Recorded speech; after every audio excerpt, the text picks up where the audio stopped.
Boker Tov, Boker Tov. Alors, Bezrat Hashem, le shiur, il va être les Nishmat, Ruth Bat Sarah, Bezrat Hashem. Et s'il y a d'autres noms ou Bezrat Hashem pour la réfouach Shema de Edna Batrina et de Bezrat Hashem Shimon Ben Aisha. Amavdim Komish Nefol. Comment le Nishmat David Ben Esther, Bezrat Hashem. Oshua Ben Mesaouda, Bezrat Hashem. Alors, on y va. Comment Bezrat Hashem, on va faire aujourd'hui un petit. On s'approche de Purim, donc on va faire un petit jour sur Purim, Bezrat Hashem. On va essayer de survoler quelques points. Hashem Hashem, Natsé Ve'atziar, Bezrat Hashem. Alors on sait comme ça. Tout Purim commence par Amalek. La Klipat Amalek. Klipat Amalek, c'est quoi la Klipat Amalek? Klipat Agava. Amalek, il est rempli de Gava. On sait très bien que dans Megillat Esther, Aman, c'est un descendant direct de Amalek. Il est venu et il a pris cette prina là de Gava et il a rentré en lui. Et c'est pour ça qu'on voit il a mis une idole sur lui, il s'est pris lui-même pour un pseudo-dieu. Il voulait que tout le monde, y compris les juifs, se prosternent devant lui. Très bien. Amalek, c'est qui Amalek? Amalek, c'est une personne qui fait partie donc d'un peuple qui est venu refroidir les Bnei Israël quand ils étaient au plus haut. C'est quoi son Inyan à Amalek, lui là-bas? C'est que il veut venir, Amalek, rentrer. S'il voit une baignoire, c'est vrai comme ça le machal, s'il voit une baignoire bouillante, il va rentrer lui dedans. Et même s'il meurt, mais il sait que la température de son corps, elle va refroidir un petit peu la baignoire, alors il a fait son travail. C'est mourir, même si j'arrive à tuer un petit pourcent ou affaiblir un pourcentage des Bnei Israël, moi je me sacrifie pour ça. Ça c'est Amalek. C'est ramené là-bas une histoire dans le Talmud d'une personne donc, qui était très très riche et qui avait un fils et un esclave. Et l'esclave, il aimait l'esclave pratiquement autant que son fils, voire plus. Alors, le jour quand il a commencé à voir qu'il allait mourir, quelques jours avant, il a appelé son fils, son esclave, et il a dit comme ça. Il a dit, écoute, pour mon esclave, je te donnerai le double de ce que j'ai en richesse. Alors, le fils, il était un petit peu jaloux comme ça, et quand il est arrivé devant le jour de la mort de son père, ils sont venus pour partager l'héritage. Alors quoi? L'esclave il est venu avec tout un ava comme ça, il lui a dit écoute, il a dit à son fils, je sais que c'est pas raoui que je récupère le double de ce que toi tu vas récupérer, mais je voudrais savoir la part que tu vas prendre, comme ça je peux multiplier par 2 et moi je vais récupérer ce qui me revient. Le fils il est venu, il a dit écoute laisse-moi une nuit et je vais réfléchir et je viendrai demain te dire combien je prends. Pas de problème. Le lendemain matin il se voit. Le fils, il dit, écoute, quoi qu'il arrive, tu es obligé de récupérer au moins le double de ce que je fais. Alors moi, ce que je vais faire, c'est que je vais te crever un œil. Comme ça, toi tu vas, excuse-moi, Merkhila, toi, tu vas venir et tu vas me crever un œil. Comme ça, moi, je vais être obligé, toi, tu vas être obligé d'avoir le double et de me crever les deux yeux, en fait. Vous voyez ce que je veux dire? Donc ça veut dire quoi? Ça veut dire que le fils, il était prêt à perdre, lui, son œil, juste pour pouvoir crever les deux yeux de l'esclave. Et c'est ça exactement le double. Ça, c'est Amalek. Amalek, il est prêt à venir se crever un œil, mais juste qu'il descende les gens. Et ça, c'est une prina dans la vie qui est un grand moussard. De quoi? De voir, des fois, qu'on n'arrive pas à monter et à voir le bien chez les autres. Alors quoi? Là, nous. Des fois, on préfère même perdre un petit peu, mais quoi que l'autre, il ne gagne pas. Ça, c'est la prina d'Amalek. Ça, si la personne y allait comme ça, il faut savoir qu'à l'intérieur de lui, il y aura Amalek. Maintenant, on voit que qui c'est qui a laissé Amalek en vie? C'est le roi Shaoul. Le roi Shaoul, il est venu, il devait exterminer. Hachem lui a dit d'exterminer Amalek complètement. Et le roi Shaoul, il a laissé des descendants d'Amalek vivre. Et donc là-bas, c'est un problème. C'est un problème, pourquoi? Parce qu'il est revenu en Haman. Et Esther est une descendante du roi Shaoul. Elle est venue réparer la faute de son aïeux, donc qui était de venir, et elle est venue pour ça, détruire Amalek. C'est ça l'écart de la venue d'Esther. C'est une descendante directe du roi Shaoul. Et donc par rapport à ça, Shaoul il a fauté envers Hachem. Donc qu'est-ce qui s'est passé? Il a directement donné sa royauté au roi David. Et Mordechai, lui qu'est-ce qu'il a fait? C'est aussi le descendant de Benjamin. C'est le descendant de Benjamin, on va en parler tout de suite là. On va en parler maintenant si tu veux même. Pardon. Pas de problème. Mordechai qui est qui? On dit descendant de Benjamin. pourquoi Mordechai il s'est jamais, regardez le mécor dans la Megillah, pourquoi Mordechai il s'est jamais prosterné devant Aman? Ah, toi tu peux pas répondre, toi tu peux pas répondre. Je le sais déjà. Il a dû écouter celui-là. Benjamin, il est venu, il était dans le ventre de sa mère Rachel, il est arrivé devant Esav, tout le monde s'est prosterné. Mida Neged Mida, c'est quoi? C'est que vu que Benjamin il ne s'est pas prosterné devant Esav, qui était l'aïeux d'Amalek, l'aïeux de Haman, alors quoi?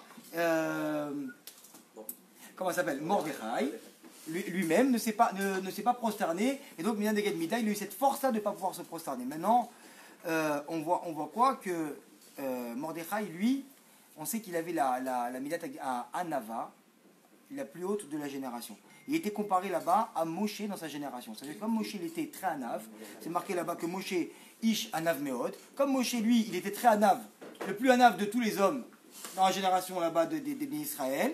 Alors quoi? Mordechai lui, c'était la personne la plus anav envers là-bas tous les juifs qui étaient à Shushan et tous les juifs du monde à l'époque. Et d'où on voit ça, le Chida il ramène quoi? Que Isha Yehudi, c'est la gématria de Moshe. Donc Moshe Isha Yehudi. Et Isha Yehudi, c'est qui? C'est Mordechai, Moshe Rabbeinu qu'on connaît. Très bien. Et c'est pour ça, donc, on voit bien, qui c'est qui a combattu Aman? C'est Mordechai, avec le Esther. Et qui c'est qui a combattu Tarles Amalek? C'est Moshe là-bas, en levant les mains, vous vous rappelez avec toutes les histoires. Je ne vais pas ramener ici, que tout le monde connaît Bezrat Hashem. Ok. Donc maintenant, on sait quoi? Que Purim, c'est quoi? C'est une ségoula pour acquérir quoi? La Hanava. C'est-à-dire que par rapport à tout ça, on voit que la prina de la Gahava de Amalek qui est venue, Amalek, ce qui veut rentrer dans le cœur du juif, c'est exactement la prina de la Gahava.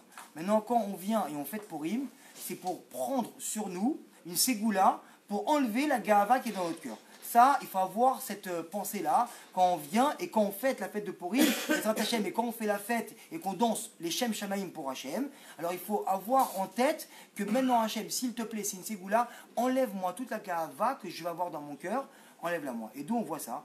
Parce que quand on fête Purim, donc quand c'est le 14, pas le 15, la fête de Purim, elle tombe quoi? Elle tombe toujours, quoi qu'il arrive dans le calendrier, qu'un mardi, donc qui est Gimel, d'accord, le jour Gimel, qu'un dimanche qui est Aleph, que jeudi qui est un et que vendredi qui est un Vav. Gimel, Aleph et Vav, Gav. Et c'est tout ça, le Mékor, la preuve qu'on va être Purim, elle est là, et qui est une ségoula pour venir annuler la Gava dans le cœur de l'homme. Maintenant, il y a encore une autre question. C'est que pour Purim, il faut quoi? Il faut l'Arbot Be Tzedaka. On avait parlé de ça un peu hier, on revient ici aujourd'hui pour faire profiter un peu à tout le monde. Alors quoi? Pour Purim, c'est marqué comme ça. Il y a une halakha qui vient et qui dit, une ségoula même, qui vient et qui dit quoi? Que chaque juif pauvre qui viendrait te tendre la main, tu es obligé de donner. Alors qu'est-ce qui se passe? À Purim, il faut savoir qu'il faut se préparer avec beaucoup de pièces pour ne pas refuser à aucune personne qui vient tendre la main. Maintenant, c'est vrai qu'il y a aussi une halakha qui vient et qui dit quoi? Et Rabbi Nachman, il s'allonge longuement dans ça, et il dit quoi? Que il faut faire attention à la tzedaka qu'on donne. Le Rav, il a fait justement cette manière avant de partir des shurim sur la tzedaka. Et quand on vient pour donner une somme un peu importante à une personne, il va falloir faire un hakira, ça veut dire quoi? Enquêter un petit peu sur lui, c'est qui cette personne, à qui je donne la tzedaka pour savoir où la tzedaka elle va. Et par contre, à Purim, c'est marqué là-bas que il n'y a pas. On n'a pas à faire d'enquête. Tu viens, tu veux donner 1 shekel, 10 shekels, 100 shekels. Tu vois un pauvre qui vient devant toi, tu sais qu'il s'est arrêté avec une Mercedes et qu'il s'est garé devant toi, et toi tu roules avec une petite voiture à moitié, qui marche à moitié. Tu viens, tu lui donnes la tzedaka à lui. Tu ne fais pas de tarbolote, il n'y a pas de réflexion à avoir. On va répondre à ça, Bezrat Hashem. Alors quoi, le Khatam Sofer, il vient et il dit comme ça, que le plus grand nes pour lui, donc le Khatam Sofer, ok, c'est quoi? J'avais posé cette question hier aux gens, alors celui qui n'était pas là. Pour vous, c'est quoi le plus grand nes de Purim? Le plus grand nes, les Juifs, ils ont été sauvés. On devait être exterminés. Très bien. Donc, grâce à quoi les Juifs, ils ont été sauvés? Grâce à la teshuva qu'ils ont fait, d'accord? Mais lui, il vient, il dit quoi? Il dit, Khatam Sofer, que même là-bas, même à Ninvé, ils sont venus, les Juifs, pas les Juifs, les Paro, et donc qui était en réincarnation là-bas à Ninvé, donc c'était, pour rappeler rapidement la petite histoire, c'est avec le prophète Yona, quand il s'est fait avaler par la baleine, il a été rejeté là-bas, Hachem il l'a envoyé pour sauver les gens de Ninvé. On voit très bien que les gens de Ninvé, ils sont venus, ils ont fait Teshuvah. Donc quoi? C'est pas pour ça qu'on fait une fête pour fêter genre la Teshuvah de Nineveh et que Paro il s'est racheté et que tout va bien. Donc il voit, et le Khatam Sofer pour lui, il dit que c'est pas la Teshuvah des Juifs qui est venue et qui a ramené, qui est le Nes de Purim. Maintenant il vient et dit quoi? Alors les Juifs ont été sauvés, très bien, mais c'est pas ça. Et on aurait pu très bien voir un roi comme Achashverosh qui est venu, qui aimait Esther. Esther, elle avait du règne sur elle. Alors, qu'est-ce qui se passe? Achashverosh, il était amoureux d'elle, amoureux fou d'elle, et c'est seulement avec elle qu'il a trouvé consolation de Vashti. Alors quoi? On aurait pu très bien dire que le bon roi Achashverosh, qui est amoureux de sa reine, qui, avec le temps, a vu qu'elle était juive, donc quoi, Aman, il a voulu tuer tous les juifs. Non, non, alors moi je vais vous sauver, je suis le grand libérateur, je vais vous sauver. Et on voit que c'est comme ça, et on voit que Achashverosh, il fait bonne figure là, dans la Megillah. Pourquoi ils ont écrit la Megillah? On voit limite, hein, Achashverosh, il faut le dire tout de suite, hein, il était pire que Aman. Quoi qu'il arrive, il déteste encore plus les juifs que Aman. Dans tous les cas. Mais on vient, limite, quand on prend la Megillah comme ça et qu'on la lit comme une histoire, on voit que le roi Achashverosh, on aurait dit qu'il était un roi sympathique, qu'il aimait les juifs, et tout, genre il voit qu'il ouvrait ses jardins, il avait des super beaux jardins, pendant les 180 jours du Michté, du début, tu vois, 187 jours, pendant les 180 jours, il a ouvert ses jardins, il a pris tous les enfants, venez tous, il n'y a pas de problème, écrasez les fleurs, alaï, il n'y a pas de souci. Mais, on voit, il est magnifique, c'est un roi extraordinaire. Comment on peut manger 180 jours? Non, tous les jours, il y avait des tous les jours. Toi, tu manges tous les jours? Ouais, mais pas... Alors, t'es invité tous les jours. Ben, tu prends un petit moment. Voilà, la plus mauvaise invitation, elle est chez Achashverosh. Donc, on voit quoi? Que Achashverosh, le roi, entre guillemets, qui a l'air gentil, pourquoi? On a écrit la Megillah, le roi Achashverosh, il était encore vivant. S'il dit ça maintenant, on dit que le roi Achashverosh, c'est un rachat, alors on va se mettre en porte-à-faux. Donc, c'est vrai que tout a été caché. Par contre, il dit quoi le Khatam Sofer? Il dit que le Nes de Purim, c'est quoi? Une chose simple, très claire. Le meurtre de Vashti. La mort de Vashti, ça, c'est le Nes de Purim. Alors quoi? Le 187e jour du Michté. Hachem, il est venu, il a attendu 180 jours. Après, ils ont attendu les 7 derniers jours où tous les habitants de Shushan étaient là. Et c'est les 180 jours sont passés, c'est comme ça dans le Midrash, que c'est passé dehors, dans les jardins. Et les 7 derniers jours, c'est le Michté, il s'est passé à l'intérieur. Maintenant, aussi, on va rentrer ça, on a encore un peu de temps, entre parenthèses, que Vashti, regardez, imaginez-vous, Vashti et Achashverosh, ils ont fait un Michté commun, séparé. C'est extraordinaire. C'est-à-dire que les hommes séparés, les femmes séparées. Vashti, la plus grande débauchée de tous les alentours à l'époque, elle vient et elle dit non, mais ce qu'on va faire avec Achashverosh, on va faire un beau Michté, Kacher, la Méladrine, séparé. Juste, c'est marqué là-bas dans le Midrash, juste pour que venir, et au jour d'aujourd'hui, quand on voit, nous des festivités qui ne sont pas séparées, et on peut dire ça comme ça, un peu de débauche, et nous, comme qu'il peut y avoir sans faire de Kitrouk sur le Ham Israël, pour venir et dire voilà, si nous, qui on était des Réchaïm, on a fait un Michté séparé, qu'elle va remarquer que les Israël, quand ils vont venir, et Hachem, quand ils vont faire des danses mélangées et des fêtes mélangées, alors vas-y, tu pourras maintenant les accuser parce qu'il va dire que nous, on n'a pas fait ça. C'est grand moussard. Alors quoi maintenant? Le Khatam Sofer, il vient, donc on a dit qu'il vient et qu'il dit que le Nes, c'était la mort de Vashti. Pourquoi? Akadosh Baruch Hu, comme on a dit, il attend 187e jour, parce qu'Akadosh Baruch Hu, avec sa miséricorde, tous les jours, et par le biais de Mordechai, n'allez pas au Michté, n'allez pas au Michté, n'allez pas au Michté, n'allez pas au Michté, n'allez pas au Michté. Pendant 187e jour, Hachem il vient et il te parle tous les jours. Et fais ça, et fais ça. Tu vois, ta maman elle te dit ça, et ton fils il te dit ça, et ta femme elle te dit ça, et nous on n'écoute pas. Et jusqu'à la fin, où malheureusement il est obligé de venir et de nous sauver, quoi qu'il arrive, parce qu'il n'y a pas de bien, il n'y a pas de mal. Akadosh Baruch Hu, il n'envoie que le bien, donc quoi qu'il arrive, même si c'est une claque ou c'est une caresse, dans les deux cas, c'est pour nous sauver, donc c'est le bien. Et donc on est arrivé, comme au jour d'aujourd'hui, c'est pas que la fête de Purim, c'est la fête qui va rester jusqu'à la fin des temps, parce que Hachem, jusqu'à aujourd'hui, il attend que les biens Israël, ils fassent Teshuvah et qu'ils reviennent jusqu'aux quêtes de la Géoula. Donc on arrive ici, peut-être Hachem, à bientôt à la Géoula, et peut-être Hachem que Mashiach, il vienne très très vite. Alors quoi? c'est que Hachem il fait exactement la même chose. C'est pour ça que la fête de Purim, elle est encore aujourd'hui, qui va être fêtée, même après la venue du Mashiach, parce que c'est elle qui symbolise le fait que Hachem, il est venu nous attendre et qui va nous attendre jusqu'à la fin des temps. On dit aussi que Hanouka aussi. Hanouka, exactement. Hanouka et Purim. Et Kippour, qui va rester aussi. Mais là, on parle de Purim, c'est ça que j'irai mieux que Purim. Ok? Donc alors, on voit quoi ici? Que c'est quand les Juifs, ils ont été au plus bas donc, du Michté là-bas, que Hachem, c'est là qu'il est venu et qu'il a ramené, comme tout le monde le sait bien, Trofa Damaka. C'est quoi? C'est que Achashverosh, il est venu, il s'est enivré, il a tué Vashti. Vashti qui a fait quoi? Ça a engendré que Esther, elle est venue. Esther, elle a sauvé le peuple juif. Donc quoi? Akadosh Baruch Hu, quand il voit que tu es au plus bas du plus bas du plus bas, c'est là qu'il vient et qu'il dit voilà, à ce moment-là maintenant, mon fils, toi tu t'es retrouvé au plus bas, c'est maintenant que je vais venir et je vais me dévoiler à toi. C'est pas qu'il faut être au plus bas pour qu'Hachem se dévoile à nous, mais c'est qu'Hachem ne nous lâche pas. C'est ça qu'il faut comprendre. Excusez-moi, ma tante, elle est en train de poser une question. Qui représente Amalek aujourd'hui?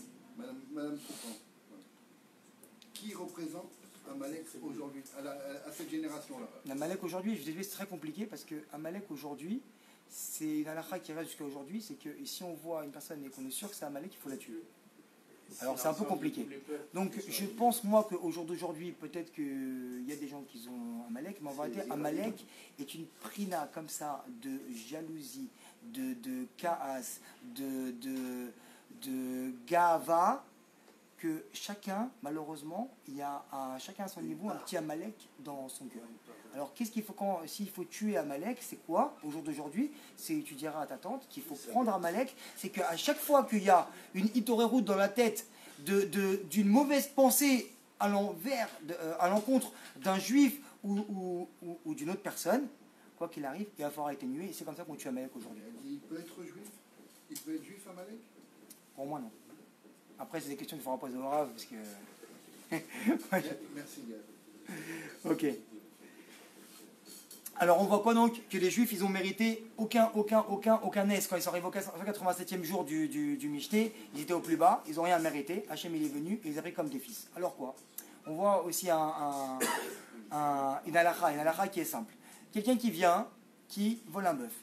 Un voleur, il vient, il prend un bœuf, c'est ramené dans la Torah, et il part avec le bœuf, il rentre chez lui. Il se fait attraper, il a mangé le bœuf, donc il ne peut plus le rendre. Combien de fois il doit payer? Qu'est-ce qu'il paye? 5 fois. On a plus là. Qui dit mieux? On a 5 fois. Il doit payer, il doit payer 5 fois le bœuf. Maintenant, qu'est-ce qui se passe? Il a volé une chèvre. La chèvre, elle va du mal à tirer. Il va prendre, il va la mettre, comme vous savez tous, sur ses épaules, et il va se sauver pour aller plus vite. 2 fois. Donc qu'est-ce qui se passe? Là-bas, à part si je me trompe, à 99%, c'est 3 fois. C'est 4 fois? Il me dit 4 fois. Alors 4 fois. Je ta chèvre. Très bien. On n'est plus à une chèvre près. Donc... Ok. Alors on voit là, la Torah, elle est bizarre. C'est quoi? C'est-à-dire qu'il y a un mec maintenant qui cambriole une maison. D'accord? Très bien. Il est là-bas en train de cambrioler la maison. Il a ouvert la porte, elle était ouverte. Il rentre, il prend toutes les affaires, il s'en va. Le petit vient, il l'a attrapé, il fait écoute, très bien, combien tu dois me rembourser? Rembourse-moi tant, rends-moi mes affaires et c'est bon. Par contre, qu'est-ce qui se passe? La personne qui vient, il fallait prendre la perceuse, il a percé la serrure, il était sous la chaleur, il a porté les affaires, il s'est fatigué. Bon, tu sais quoi? Paye-moi un peu moins, c'est pas grave. Vous savez qu'on a vu ça? On a déjà vu ça dans un mishpat de Goïm. Alors, qu'est-ce qu'il ramène là-bas? Le Rav, il ramène que ça arrive une seule fois dans quel Beth Mishpat ça arrive, et quel juge ça arrive, à quel juge, c'est seulement quand le juge, c'est ton père. Alors il a pitié de toi, et même quand tu es en train de fauter, que tu es en train de voler, alors il se dit le pauvre quand même, il s'est fatigué, alors fais-le payer un peu moins cher. Chaque chose elle est prise en compte dans la Torah, et encore plus quand c'est Akadosh Baruch Hu qui vient, et pour nous juger comme des fils. C'est exactement ce qui s'est passé là-bas au 187e jour, quand on était au plus bas, Hachem a dit vous êtes au plus bas, je pense qu'on ne peut pas remonter. Le dernier jour du Michté, c'était un Shabbat. Le jour où Vashti elle est morte, c'était un Shabbat. Hachem il est venu, il a dit plus que ça va être dur. Alors je vais venir moi, je vais faire tuer Vashti et je vais vous sauver. Maintenant c'est quoi qu'il faut? Il faut quand même, il a quand même des comptes à rendre un petit peu dans le ciel, même si c'est lui qui a mis tout en place, il se met dans la situation de rendre des comptes. Alors quoi? On est obligé de prendre au moins une mitzvah, au moins quelque chose sur quoi s'appuyer. Alors c'est marqué comme ça. Et ça c'est Lev Ameler qui vient et qui ramène. C'est sur le srout du Shabbat qu'on a été sauvé. Alors quoi? Shabbat, Vashti, elle est morte. Sur le Shabbat, je ne comprends plus. C'est marqué quoi? C'est le kiddush que vous avez fait, tous les kiddushim que vous avez fait pendant tous les Shabbats où vous avez gardé Shabbat, que vous avez fait le kiddush. Alors avec ce même vin-là, moi je vais le mettre dans le verre d'Achashverosh. Achashverosh il va venir, il va boire ce vin, il va s'enivrer, ça va rentrer les idées dans sa tête, et il va tuer Vashti, et donc il va ramener la Géoula pour vous, malgré lui. Et c'est ça exactement qu'il faut comprendre dans ce jour-là, c'est qu'il y a des moments où on est au plus bas, au plus bas, au plus bas, au plus bas. Et on a envie des fois, vous savez, quand nous, il y a des gens des fois qui vont un peu à droite, à gauche, et ils disent, bon, je fais pas ça, alors je fais pas ça. C'est la vérité, c'est honteux. Je suis avec une fille, une Goya, machin, je vais pas mettre les téfilines le matin.